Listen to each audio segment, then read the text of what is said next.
Est-ce que ça fonctionne? Oui, c'est bon. Merci, là. Bonjour. Donc, bonsoir. Bonjour, là, comme vous voulez, c'est bon. Le sujet aujourd'hui, c'est un peu technique, donc ça concerne vraiment donc un peu GitHub Actions qui permet de faire des pipelines de livraison sous GitHub. Et donc, nous, on va traiter surtout une application .NET 8. On va voir comment on va créer l'application, comment on va ajouter ou pousser cette application dans GitHub afin de pouvoir utiliser GitHub Actions. Et cette application sera containerisée. On va utiliser Docker. On va voir après comment on va l'utiliser. Il y aura 3 à 4 démos à peu près, donc sous format de vidéo. Donc ça permet d'accélérer un peu. Voir si vous avez des questions, vous pouvez m'arrêter, bien sûr. On n'est pas nombreux, donc ça sera plus facile à poser de questions. On sera plus flexible plus. Ok. Donc je me présente. Bon, en tout cas, c'est moi. Je suis Amida Roubaï. Je suis Microsoft MVP en développement, en technologie de développement. Actuellement, je suis architecte d'intégration des solutions infonuagiques chez Revenu Québec. Donc, je suis dans une direction qui travaille sur tout ce qui est transformation numérique, donc ces sujets, tout ce qui est containerisation, pipeline de livraison. Donc, c'est toujours la portée dans ce qu'on est en train de bâtir chez Revenu Québec pour moderniser nos systèmes et améliorer l'expérience, en tout cas, de ce qui est nos citoyens. Donc, je suis au fond de tout ce qui est nouvelle technologie, on va dire. Je suis MVP Microsoft. Je fais partie de la communauté aussi. On va dire, ici à Québec, on a déjà 4 MVP qui sont déjà à Québec, basés à Québec. On fait aussi d'autres événements avec Microsoft également. Et je fais partie de la communauté Docker en tant que Docker Captain. Donc, on est deux dans la ville de Québec déjà, c'est quelque chose. Donc, et 4 au niveau canadien, on va dire. C'est ça en gros. Aussi, je fais partie de .NET Foundation. .NET Foundation, c'est une fondation pour améliorer le développement, en tout cas, et la création, tout ce qui est framework .NET. Maintenant, on sait qu'avant, c'était un framework dédié à être déployé dans Windows. Actuellement, on peut le déployer dans n'importe quel environnement Linux ou autre. On est actuellement en version 8, mais il y a quand même la version 9, .NET 9, en mode preview, mais les annonces, toujours, ça vient avec .NET Conf en mois de novembre pour toute nouvelle version. Mais actuellement, on va voir plus sur .NET 8, qui est le plus, pour l'instant, ce qui était déjà annoncé au mois de novembre. Bon, je suis auteur de 2 livres, je vais le présenter à la fin. Donc, si vous êtes intéressé par tout ce qui est technologie Microsoft, avec containerisation, optimisation, modernisation et tout. Donc, si vous voulez me contacter, donc tout ce qui est mes contacts, ainsi de suite. Là, on va parler un peu des nouveautés de .NET 8, ce qui était annoncé par .NET Conf, ce qui était mis à jour récemment aussi. Par la suite, un peu d'architecture microservices. C'est quoi conteneur? Pourquoi on parle de Docker? Donc tout simplement. Puis on va voir comment créer. C'est quoi Dockerfile? Différence entre image et conteneur. Puis on va se lancer sur GitHub Actions en une petite explication puis les démos. Donc, comme j'ai expliqué, sur chaque mois de novembre, pour nous, c'était la dernière, donc c'était une .NET Conf 2023. Ils ont présenté la nouvelle version qui est .NET 8, qui a mis la lumière vraiment sur une croissance continue pour les développements. Donc, c'est plus dédié aux développeurs. Et surtout qu'il y aura toujours une plateforme de développement unifiée donc, avec plusieurs développeurs, c'est du open source, avec une contribution forte de la communauté, ainsi de suite. Et donc, on peut voir surtout les améliorations au niveau de performance. C'est une amélioration continue sur les performances. Il y a toujours au niveau des améliorations au niveau de la création des web API, tout ce qui est web API, comme Minimal API. Une sécurité renforcée, donc il y a aussi pas mal de support pour tout ce qui est cloud native. Et il y a eu l'annonce aussi de tout ce qui est .NET Aspire, qui est une pile technique orientée, prête pour tout ce qui est infonuagique. Ça permet de faire on va dire une journalisation de tout ce qui est application, que ce soit en utilisant les conteneurs ou pas. Mais vraiment, donc c'est une plateforme dédiée pour l'infonuagique. 10 avril, ils ont annoncé déjà la version 5 pour tout ce qui est preview. C'est toujours en preview mode. Elle est supposée être à la fin, normalement, du mois de juin, qu'elle sera en mode officiel, on va dire, en mode release, en tout cas, également.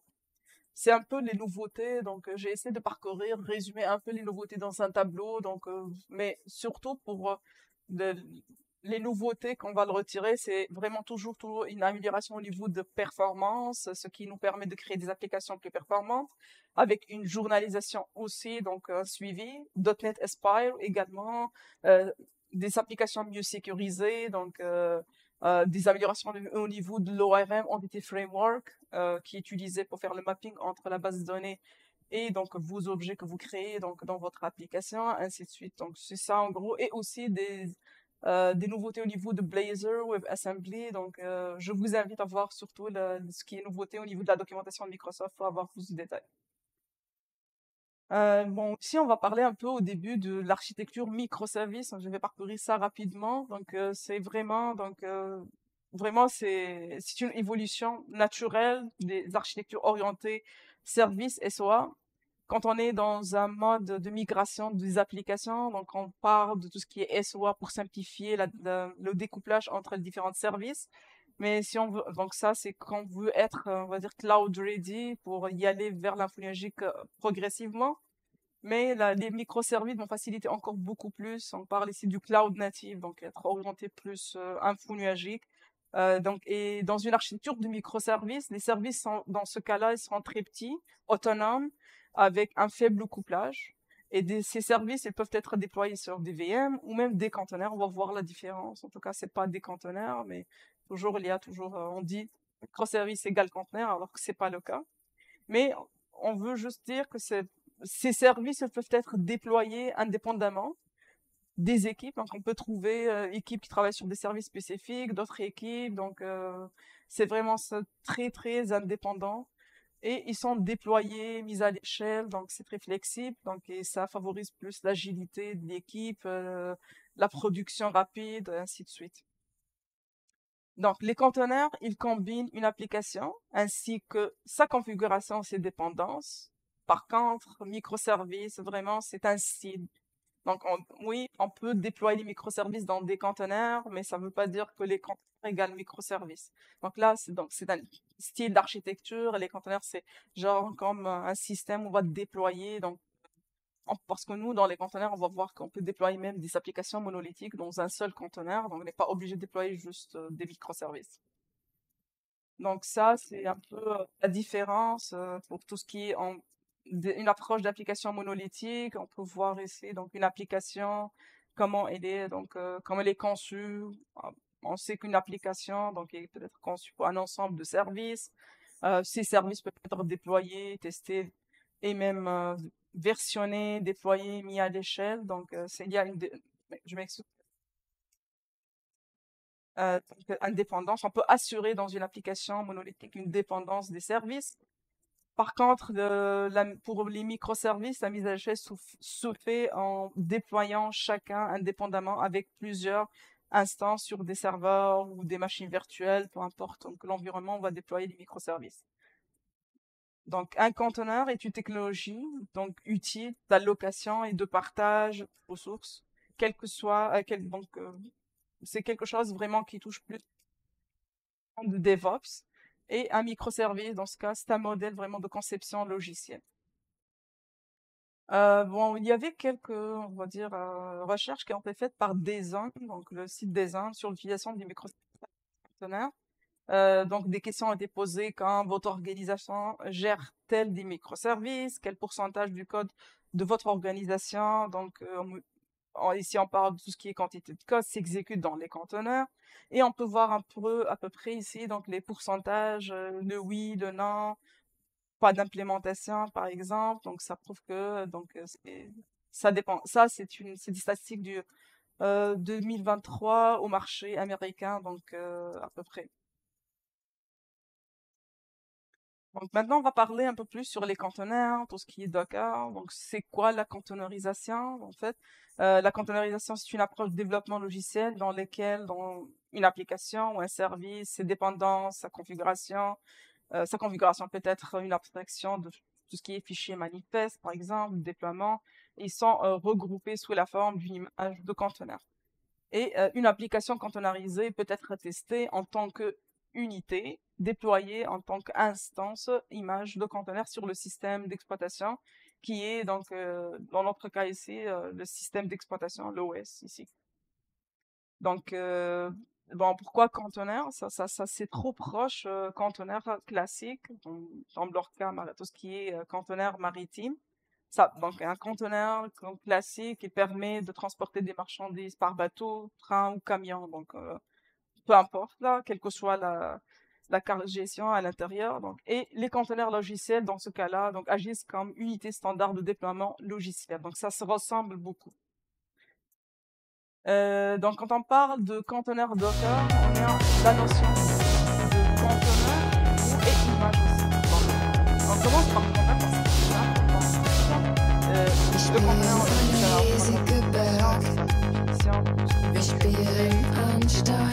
l'application. Et l'image, c'est vraiment comme snapshot dans d'autres types d'environnements. C'est comme si on va enregistrer un conteneur Docker à un moyen. Les images, on trouve des images dans par exemple, Microsoft a sa propre image pour tout ce qui est .NET, tout ce qui est Microsoft, Windows, peu importe. Il y a plusieurs fournisseurs qui ont leur propre aussi image. On démarre par une image de base pour construire notre propre image. Et à partir d'une image, on peut créer une ou plusieurs conteneurs dans ce cas-là. Voilà pour simplifier. Donc, on a une application. On veut containeriser l'application. La première étape à faire, c'est créer un fichier qui s'appelle un fichier Dockerfile.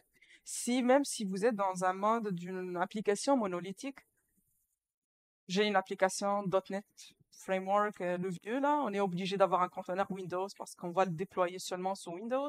Mais dans ce cas-là, la première chose à faire est de voir si on a une image de base pour l'application ASP qui est .NET 4.8 ou peu importe la version. Et on crée notre Dockerfile. Dockerfile, en fait, c'est un fichier script qui inclut plusieurs commandes qui sont des instructions. On va voir un peu les instructions de base et on va voir comment on va créer ce Dockerfile automatiquement via plusieurs méthodes. Ça inclut aussi des arguments listés successivement pour pouvoir effectuer automatiquement des actions sur une image de base. On peut avoir 2 images de base, ça dépend du type d'application. Ça peut être une application .NET, Python, peu importe le langage. Donc il y aura toujours des Dockerfiles, donc des exemples dans la documentation de Docker où on peut l'utiliser et l'optimiser par la suite, ou on génère directement, soit via Visual Studio Code, ou si on est en .NET, on peut utiliser Visual Studio 2022. Donc, les Dockerfiles ou un fichier Dockerfile commence par définir une image à partir de laquelle le processus de génération démarre.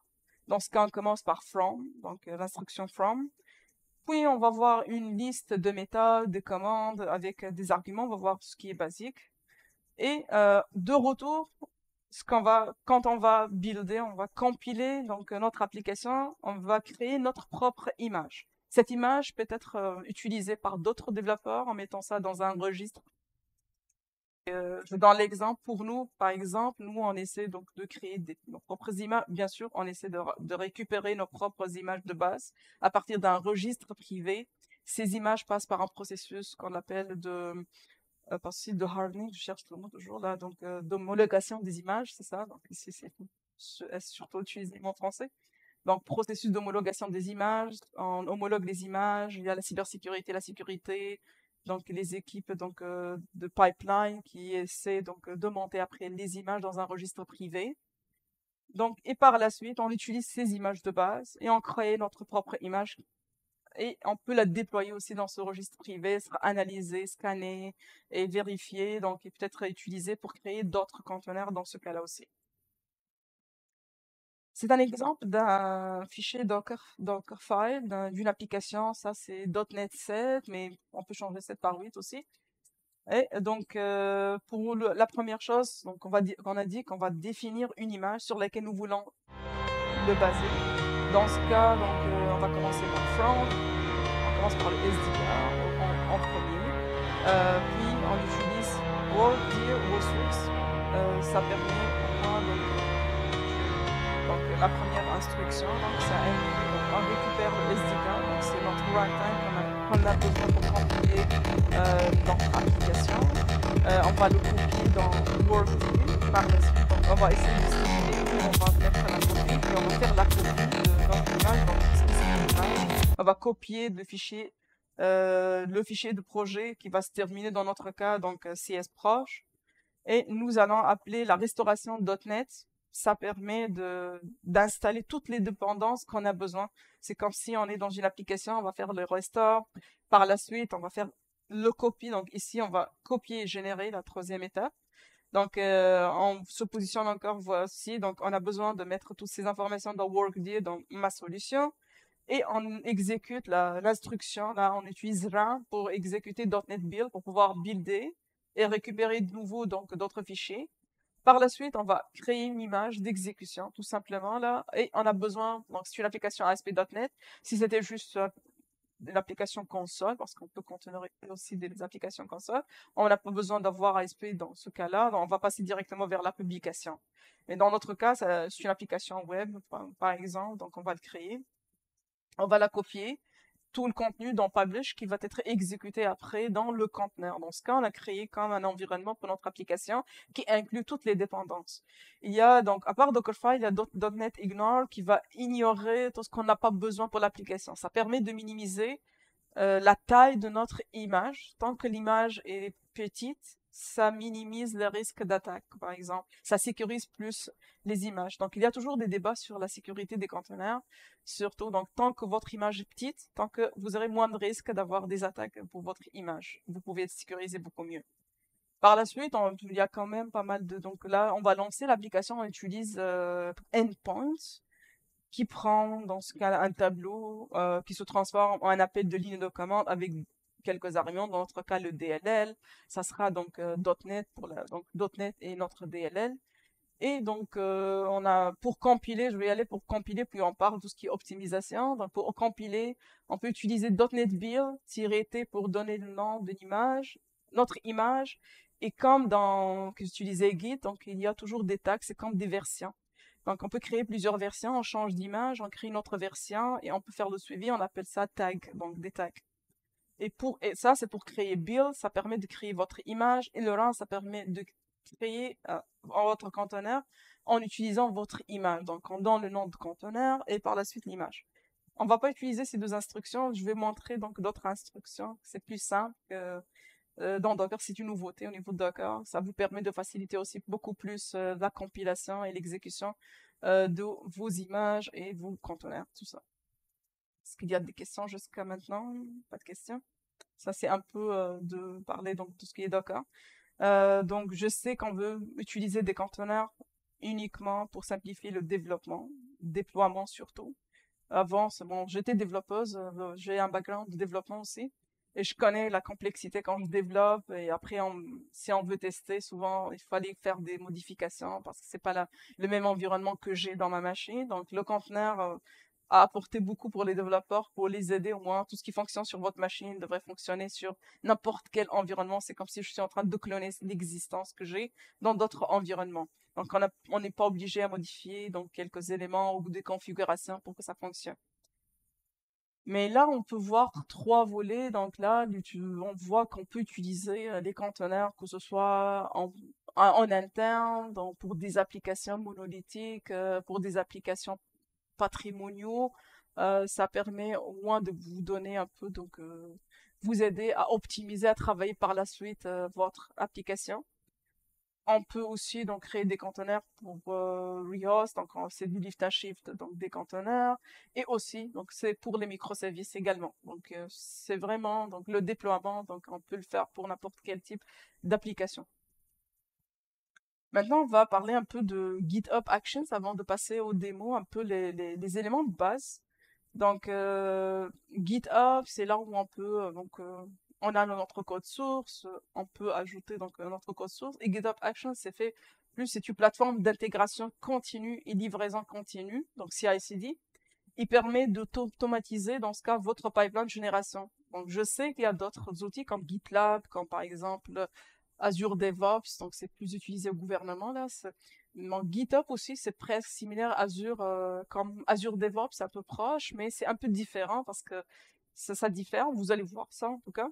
Mais ça permet aussi donc automatiser votre pipeline de génération, même de tests, de déploiement.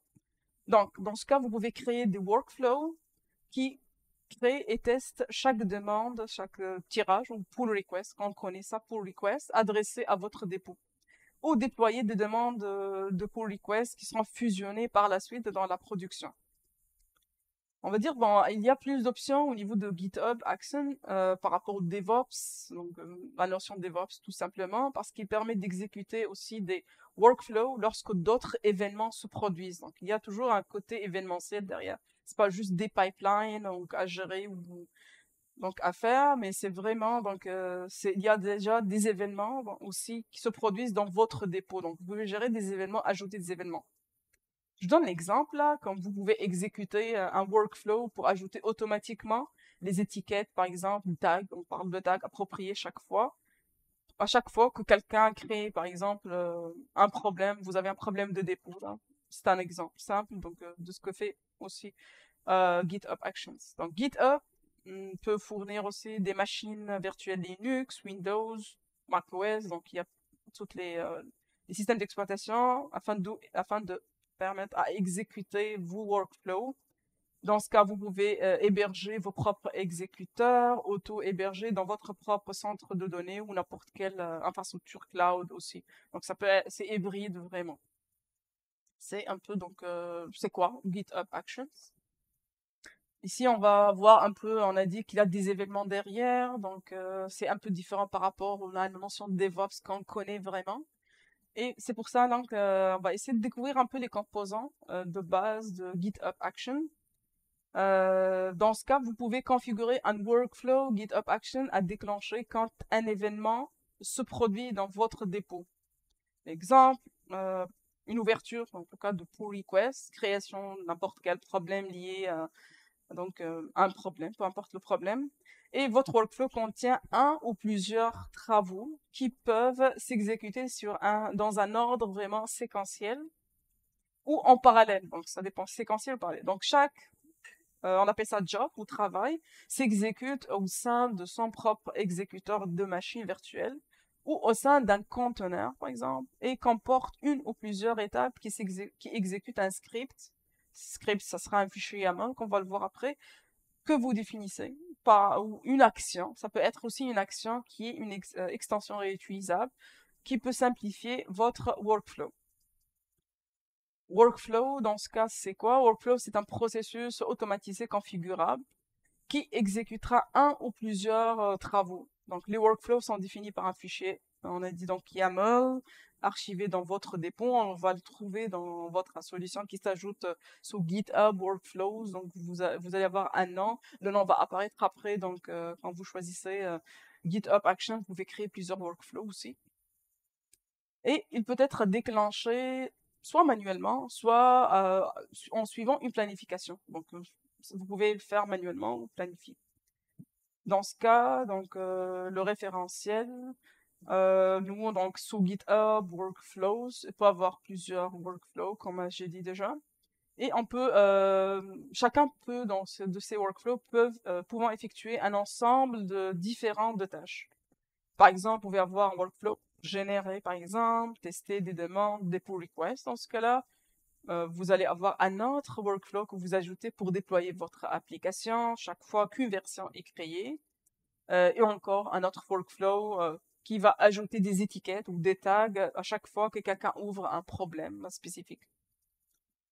Pour les événements, maintenant, on va revenir pour les événements. Donc, les événements, c'est une activité spécifique dans un dépôt et elle permet de déclencher une exécution d'un workflow. Je donne l'exemple. Donc, l'activité peut provenir de GitHub quand quelqu'un crée un pull request, ouvre un problème aussi, donc il veut pousser donc du code ou il veut committer tout simplement vers un dépôt spécifique. Les dépôts, on va configurer bien sûr notre GitHub Action. On peut également déclencher donc une exécution de notre workflow selon une planification ou en publiant dans un euh, API REST, pourquoi pas, ou manuellement. Donc, il y a plusieurs alternatives qui vous permettent de créer ou déclencher vos événements. Passons maintenant un peu les jobs, qu'on appelle ça jobs ou travail. Ici, on a deux jobs, on a deux exécutions dans notre exemple. On peut voir un peu les exemples. C'est quoi ces jobs ou travail? Donc, c'est un ensemble d'étapes. Comme on voit ici, on a des étapes, donc deux exécuteurs, on a des étapes qui diffèrent dans un workflow. Donc, ça, c'est plusieurs étapes. Ça, c'est notre premier workflow. Le deuxième, qui s'exécute sur le même exécuteur. Donc, chaque étape est un script d'interpréteur de commande qui sera exécuté ou une action qui sera exécutée aussi. Ça, les étapes sont exécutées dans l'ordre et dépendent de l'une des autres. Comme chaque étape est exécutée sur le même exécuteur, vous pouvez partager donc les données d'une étape à une autre. Par exemple, on peut avoir une étape qui génère votre application, suivie d'une étape qui teste l'application générée. Aussi, donc, vous pouvez configurer les dépendances d'un job ou d'un travail avec d'autres. Donc, on peut lier les deux, par exemple, le premier exécuteur et les deux. On peut aussi les lier. Les travaux n'ont aucune dépendance, oui, mais ils s'exécutent en parallèle, donc entre eux. Par exemple, lorsqu'un travail prend une dépendance sur un autre travail, il attend que le travail dépend. C'est comme un queue, là, c'est comme une file se termine pour pouvoir s'exécuter. Donc, je donne un exemple. Vous pouvez avoir plusieurs travaux de génération pour différentes architectures qui n'ont pas de dépendance et un travail dont pactage dépendant de ces travaux. Donc, les travaux de génération s'exécutent en parallèle et le travail d'empactage s'exécutera quand ils ont fini de s'exécuter. On peut voir ici donc le workflow, les événements, pourquoi on a plusieurs jobs et tout. Donc ça, c'est les composantes de base. Et il y a aussi la notion d'action, action qui est une application personnalisée sur GitHub Actions qui effectue une tâche complexe mais fréquemment répétée. Donc, utilisez une action, par exemple, pour réduire la quantité de code répétitif que vous écrivez dans vos fichiers de workflow, donc, par exemple, ou donc pour une action peut tirer ou faire le pull de votre dépôt Git à partir du GitHub, configurer la chaîne d'outils appropriée pour votre environnement de build ou configurer l'authentification, par exemple, auprès de votre fournisseur cloud. Donc, si vous voulez après déployer chez Azure ou n'importe quel fournisseur AWS ou autre. On finit par l'exécuteur un peu. C'est quoi exécuteur? On voit ici exécuteur 1 où on a plusieurs, on va dire plusieurs tâches.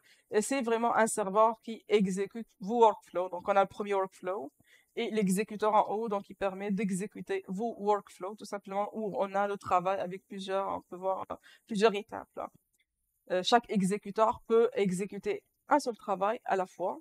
Et GitHub fournit les exécuteurs Ubuntu, Linux, Microsoft Windows, macOS aussi. Donc, on a plusieurs systèmes d'exploitation.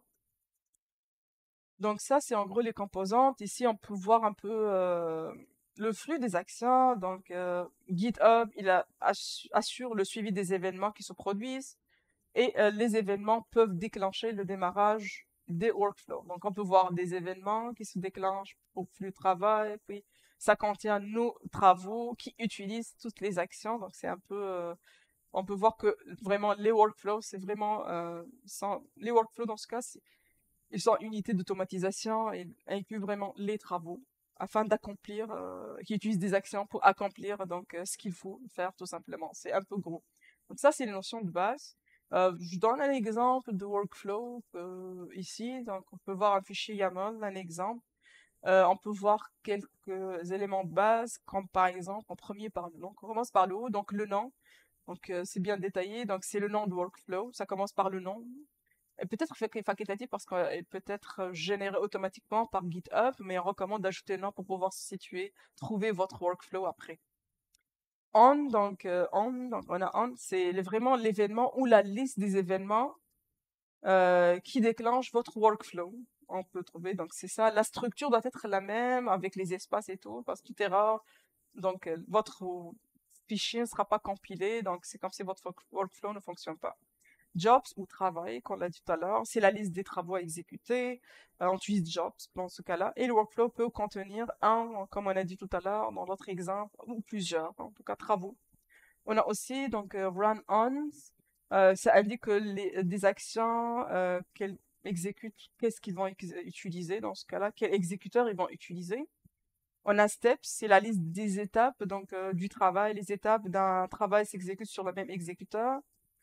Il y a uses et run. Uses, ça indique vraiment que aux actions, quelle action prédéfinie doit être récupérée. Par exemple, vous pouvez avoir une action qui installe Node.js, donc c'est juste un exemple. Et run indique au travail d'exécuter une commande sur l'exécuteur. Par exemple, vous pouvez exécuter une commande npm. Donc c'est un exemple qui vient du banc de Node.js. Là. Maintenant, on va essayer d'être un peu plus rapide, donc ça c'est plus interactif. Les démonstrations, c'est mieux que la théorie là, mais voilà, donc je vais commencer ici. Donc, on va commencer par voir comment on peut créer un référentiel dans GitHub afin de pouvoir pousser un code .NET. Donc, c'est GitHub. Donc, j'ai essayé de créer. Bon, en tout cas, vous pouvez créer n'importe quel compte GitHub gratuit, donc pas forcément. Donc, c'est payant. On crée déjà un nouveau, donc j'ai mis ça, vous pouvez mettre une description, donc votre répertoire peut être public, privé, donc moi je vais le rendre public pour pouvoir donc faire du commit, le partager avec vous après, et après vous créez donc votre repository, donc create repository.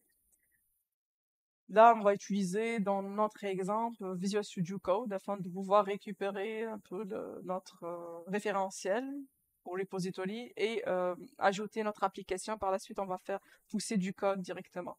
Donc là, dans Visual Studio Code, on va juste faire clone repository pour pouvoir récupérer notre repository déjà créé dans GitHub vite et on va ajouter notre application.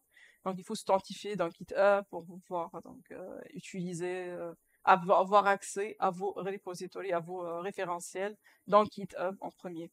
On va juste commencer dès le début, donc on va pas réutiliser un exemple. Donc, ce sera plus simple de voir comment ça fonctionne dès le début. Et là, on trouve la liste donc de vos repositories. Donc, on va choisir. Et il vous faut bien sûr un répertoire où vous allez cloner le contenu. Par la suite, vous allez travailler dans une version où vous allez toujours faire vos commits, donc vos push de votre application, et ainsi de suite. On peut voir ici un peu, donc c'est l'exemple. Et par la suite, on va créer donc notre application dans la démo suivante. On va créer notre application ici, ASP.NET, puis on va créer le conteneur, on va voir comment on va générer notre Dockerfile de façon plus simple, avec une seule ligne de commande, vous allez voir, et on va compiler et exécuter aussi avec une seule ligne de commande. Donc ici, on va essayer d'utiliser, donc ça sera une application web app, donc on utilise .NET New Web App, simple ici, donc je donne le nom, -o pour donner un nom à votre application. Donc, par la suite, donc, ça sera créé. On peut voir la structure tout simplement ici. Donc, la structure de notre application. Donc, il y a les pages. On va essayer de voir. Donc, page. Donc, c'est vraiment du Razor. C'est très simple. C'est pas du MVC, c'est pas du Web API, mais c'est juste, c'est une petite donc, application simple des gabarits qui existent dans .NET 8. Donc, c'est ça, ou du latex. On va essayer de juste la compiler et l'exécuter pour voir donc à quoi ça ressemble, mais c'est juste une solution basique ici. Donc on va essayer d'accéder dans notre solution CD donc pour pouvoir pour compiler, exécuter, on utilise CD et le nom de l'application et .NET Build pour compiler, voir si ça fonctionne et .NET Run par la suite pour qu'on puisse exécuter, voir le gabarit de cette application. Donc c'est vraiment un parmi les gabarits qui existent dans .NET 8. Donc, .NET Run. S'il y a des questions, vous pouvez m'arrêter aussi, donc bien sûr. Donc là, .NET Run, ça va exécuter, on va voir notre application. Même pour GitHub Actions, je vais montrer une façon comment vous pouvez le faire, donc sans créer votre fichier YAML, on va le générer également. Donc ça, c'est notre exemple. Maintenant, on veut containeriser notre application, il y a plusieurs façons, donc vous devez installer l'extension Docker dans Docker Desktop. Donc, vous devez installer Docker Desktop et l'extension Docker ici, donc dans Visual Studio Code. afin de pouvoir utiliser, donc générer votre Dockerfile, compiler aussi tout ce qui est conteneur, ainsi de suite. Donc, la première chose, on va voir, donc c'est CTRL-SHIFT-P, donc ça permet d'accéder à dans ce cas-là, CTRL-SHIFT-P, donc permet d'accéder donc à l'extension Docker. Vous faites une recherche tout simplement là, ça facilite à accéder aux commandes qui existent dans Visual Studio Code. Donc, vous pouvez générer directement. Par la suite, vous utilisez build, image ou ligne de commande qu'on a vu tout à l'heure, donc ça. Mais moi, je vais utiliser donc une ligne de commande un peu intelligente, on va dire. Ça génère un peu, ça détecte votre application. C'est une ligne de commande, c'est Docker init. C'est Docker init, ça, c'est plus simple à utiliser. Donc, elle va détecter, donc elle va poser des questions, mais quand même, elle va détecter au fil des questions. On fait entrer, là, elle a détecté que c'est une application ASP.NET. Est-ce que je garde le même nom? Oui. Donc, elle a vu que c'est .NET 8. Et par la suite, donc, proposer donc, le port 80, donc c'est toujours le classique, le plus utilisé. Donc, on a la génération de deux fichiers. Le premier fichier, c'est Dockerfile, ce qu'on a vu. Donc, on peut voir ici .NET 8, Alpine, c'est toujours utilisé pour simplifier et minimiser l'image. C'est mieux que Ubuntu, en tout cas. Donc, ça dépend aussi de la complexité de l'application. Et il génère aussi ComposeFile, c'est pour gérer plusieurs conteneurs. Pour l'instant, on a juste un seul. Donc, il génère les deux, donc ça simplifie beaucoup plus ici. Il génère aussi le .NET Ignore, donc c'est plus simple, qui va ignorer tout ce que vous n'avez pas besoin, que l'application n'a pas besoin. Ça, c'est Docker Desktop, donc on peut voir ici les conteneurs, les images, donc à ce niveau-là. Maintenant, on va utiliser une seule ligne commande qui est Docker Docker Compose App, ça permet de compiler votre image et aussi de créer votre conteneur. Donc, on va pas utiliser Docker Build avec le nom d'image, avec le tag, mais et puis Docker Run, on utilise une seule ligne de commande, ça permet vraiment de faire les deux. Et donc, on va voir au niveau de Docker Desktop, donc comment ça va fonctionner. Donc, on va voir l'image et on va voir aussi notre conteneur aussi également. Donc, ici, ça prend et c'est plus rapide aussi, donc dans l'exécution, parce que souvent c'est un build, ça va prendre quelques 30 secondes, ça dépend de la complexité de la solution. Compose A a été fait pour optimiser, pour simplifier aussi l'exécution. Là, on peut voir ici que c'est in use, donc en utilisation, et on peut voir notre conteneur. Donc, on a l'image qui inclut les images, le conteneur. Donc ici, si je lance l'application, on va voir la même application qu'on a eu tout à l'heure, donc notre gabarit, l'ancien gabarit, donc notre démo, mais sur un autre port qui est exécuté dans ce cas-là. Donc là, on a créé notre application, on peut voir, donc c'est ça. En gros, là. Et maintenant, on veut pousser la solution vers GitHub. C'est simple, donc on a fait des modifications, on a créé une application, on a ajouté donc quand même des fichiers, il est temps qu'on pousse cette application vers GitHub afin de pouvoir paramétrer par la suite tout ce qui est GitHub Actions et créer nos pipelines.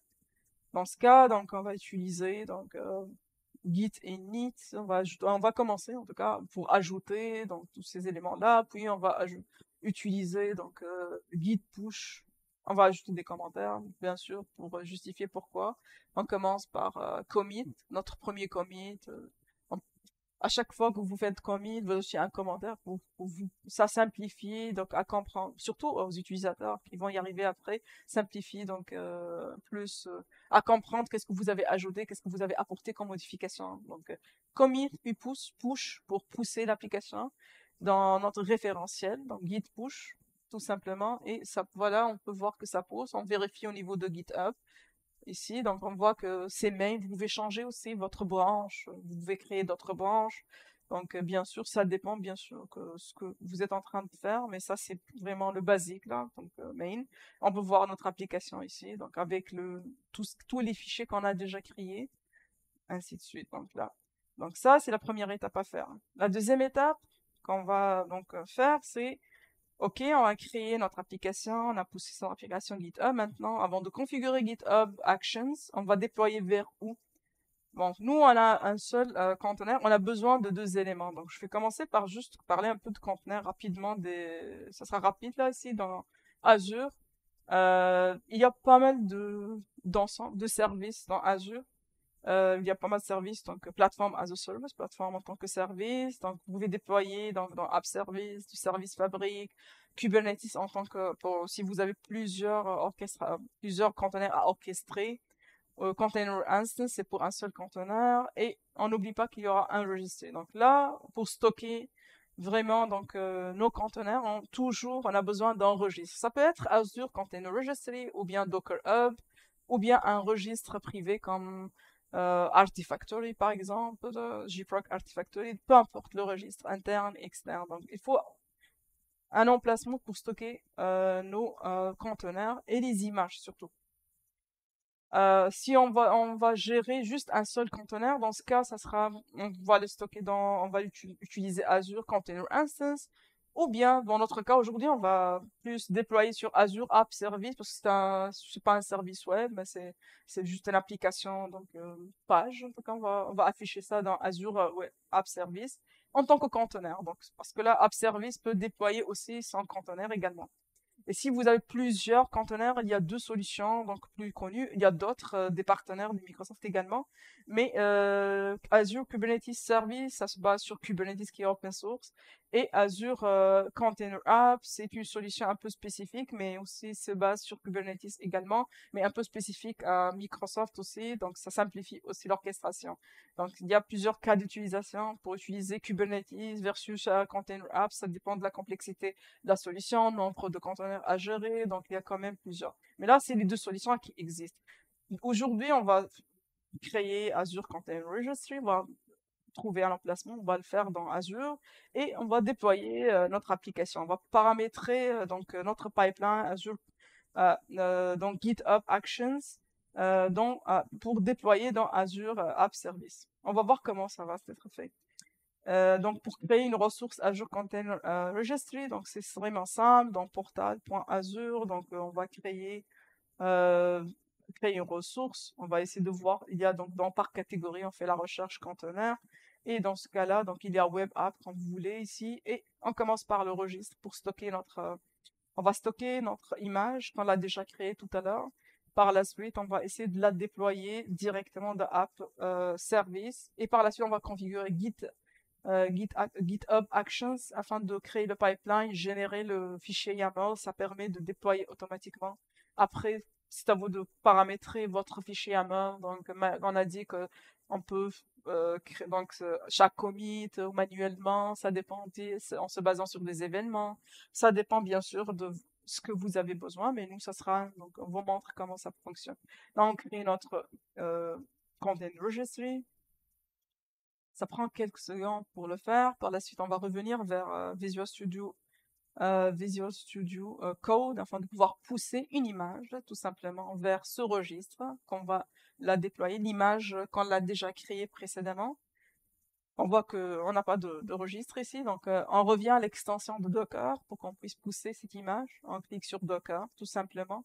Et ici, on essaie bon, bien sûr, moi, j'ai déjà assuré l'accès vers mon compte et on peut voir ici déjà le registre qui apparaît dans la liste.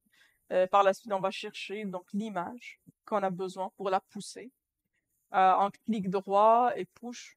Elle est plus simple aussi dans Visual Studio 2022. Vous pouvez pousser plus simplement. C'est très interactif là aussi. Donc, je cherche mon camp tout simplement. Donc, je vais changer par exemple le tag ici. Toujours c'est latest par défaut, mais je vais utiliser V1 dans mon cas par exemple. Et là, on va déployer. Donc, vous voyez ici, donc Docker Image Push. Vous pouvez utiliser ligne de commande pour déployer dans le registre que vous avez déjà créé dans Azure. Donc, ça dépend. Donc, soit ici, c'est plus simplifié ou ligne de commande, peu importe. Donc, on va essayer de revoir un peu, on revient à l'arrière ici. On va voir qu'on va effectuer quelques modifications pour avoir accès d'un administrateur. Je vous montre l'erreur pour que vous allez voir cette erreur déjà. Donc ici, si c'est créé déjà, on peut voir dans les repositories. Donc on a déjà un repository avec une nouvelle version. Maintenant, ce qu'on va faire, on va créer une application web app en tant que conteneur. C'est plus simple. Donc ça permet après on va réutiliser l'image qui est déjà stockée dans Azure Container Registry. Donc, on revient toujours à Containers afin de pouvoir créer rapidement notre web app for containers en tant que conteneur. Je vais mettre dans le même, en tout cas dans ce cas-là, c'est ressources groupes, c'est simple, donc c'est vraiment des informations à fournir. Et on voit en bas qui est déjà un conteneur.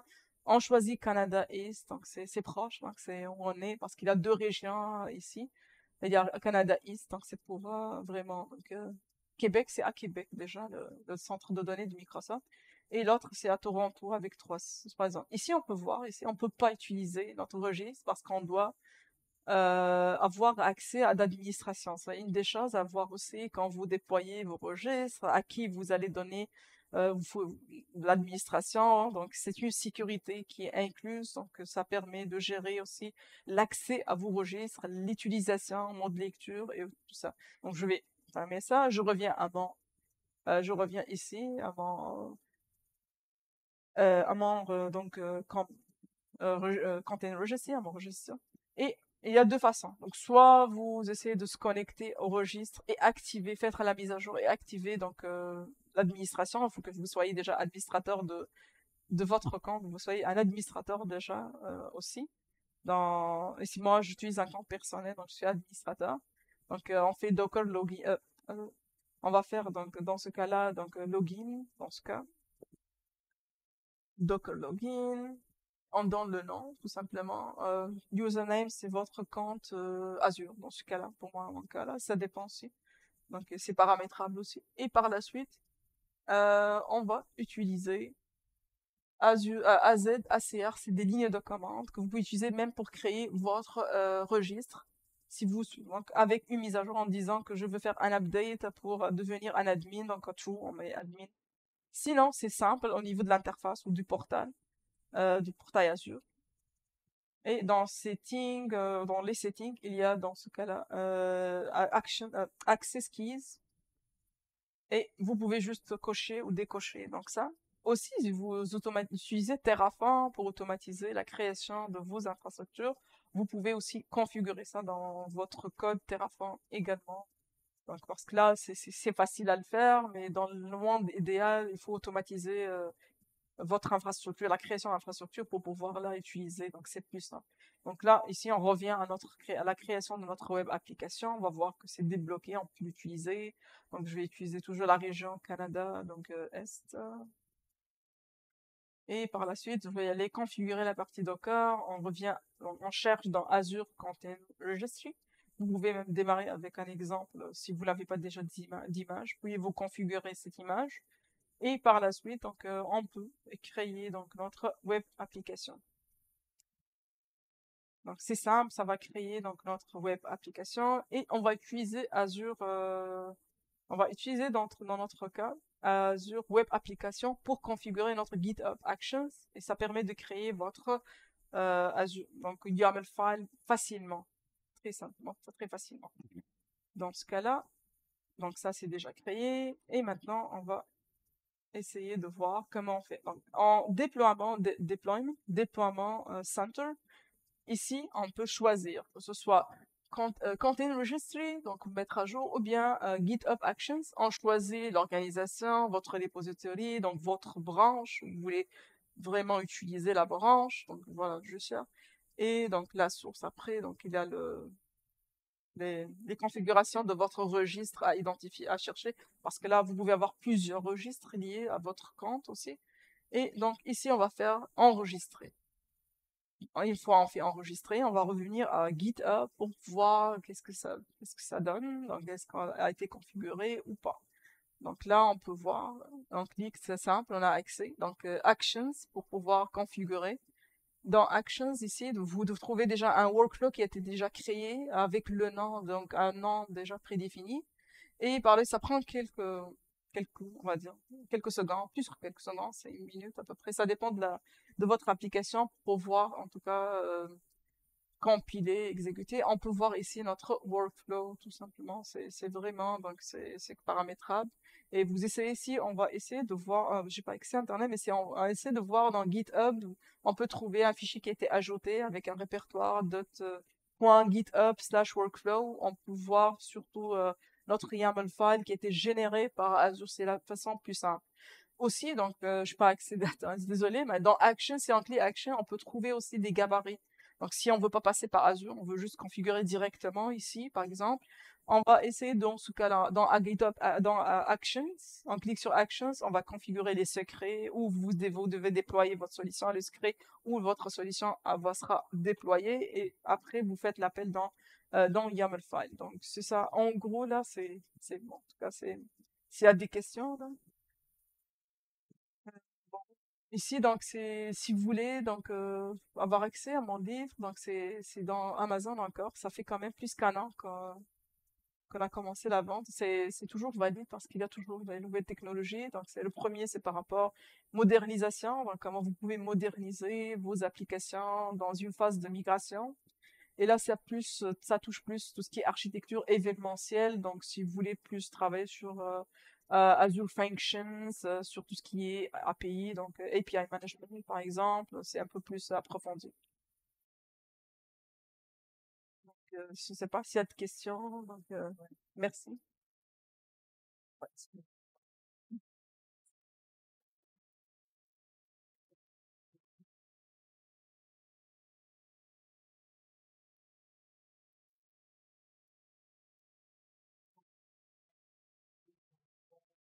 Oui, ça prend un registre privé pour stocker les images. Donc, Docker, donc c'est pas fait pour ça. Donc, c'est pour le code, surtout pour tout ce qui est code, oui. Parce que ça prend que, il faut quand même, comment on va enregistrer l'image, ça prend un environnement derrière. Donc, c'est vraiment Azure, Registry, tu peux utiliser Docker Hub, tout simple. C'est gratuit, donc mais c'est public. Donc, c'est ça, en gros, c'est public. On peut déployer ce qu'on a fait, donc, ici, donc, je vous montre, si tu veux dans Visual Studio Code, on peut déployer directement dans Docker Hub ou n'importe quel registre. Mais pas GitHub, c'est pas fait ça, c'est plus de code source en tout cas.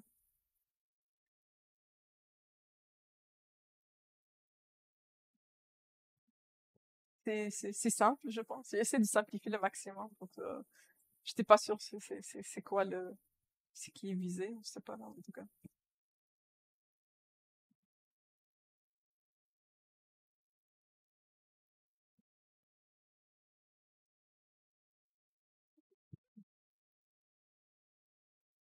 Merci.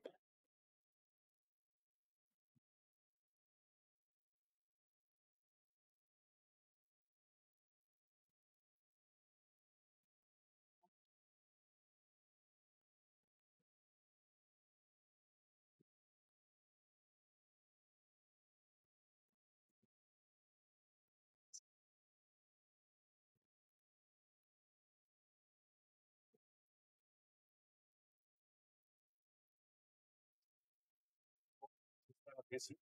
On est déplacé malgré la température dehors qui est un peu tannante, on va dire. Fait que c'est super apprécié. On va refaire sûrement les événements ici avec la console. Fait qu'on va voir avec Yannick, avec Olivier, avec aussi Alexis. Voir ce qu'on veut faire. Donc, c'est sûr que là, c'est plus technique. On a des conférences aussi qui vont être des fois plus orientées là-dessus. On va de sécurité en général. Donc, restez à l'affût. Donc, merci encore. C'est très apprécié. Merci aussi à la console pour l'accueil. C'est toujours très apprécié.